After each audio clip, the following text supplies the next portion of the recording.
welcome back to my channel. This is Dory. I'm a teacher of English, and today we're going to talk about Ielts speaking part 1.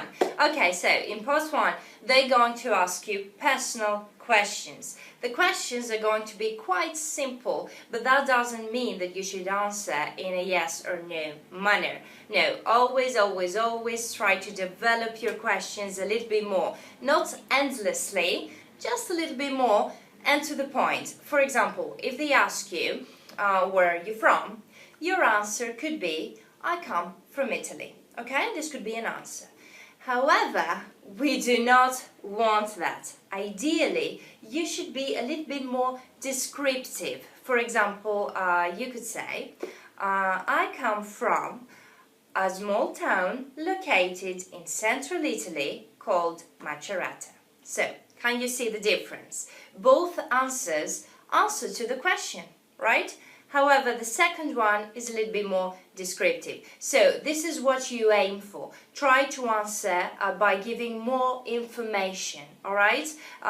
Use adjectives in order to add more details. In this case, we have, you describe your town, so you could use adjectives such as small, big, touristic, in the countryside, etc. It is better to show that you have more things to say than not having anything to say at all. Okay, so now let's see an example question and how you can develop your answer to the point until the examiner interrupts you. Okay, here's a question that you could be asked. Let's read it. If you could live anywhere in the world, where would it be? So let's see how we can develop our answer. Let's read. I would like to live in a large town, preferably in Europe. So you start by answering the question using a descriptive adjective, in this case large, over here. Yes, but don't stop here. Move on by giving more details. Let's see. I would prefer a country in the Central or Southern Europe, though, to be more specific. So this is what you actually do. You become even more specific. You say that you would like to live in Europe, and then you say where exactly in Europe. Okay, one step at a time. Now, it should be time to move on by giving your reasons why you'd like to live in Southern Europe, okay? So let's read. I cannot stand the climate of northern countries, that's why. I hate cold and snow, so I would choose a capital city of the European South. Now, you give your reasons, you become even more specific, a capital city. Okay, most probably here the examiner will stop you now to move on to the next question due to time constraints. And it is not a bad sign if the examiner stops you. He has to follow, certain time limits. But you should give the impression that you're able to talk even more. So let's see what else you could have said. Let's read. I would prefer... Just a moment. Yes, I would prefer a capital city than a village because I like the fact that I can find everything I like pretty easily and I have so many choices during the day. So yes, you move on by explaining why you would prefer a larger city than a village. And, this could go on and on and on. However, you must be very careful to be on topic. Do not lose track. For example, the question was if you could live anywhere in the world, where would it be and why, obviously.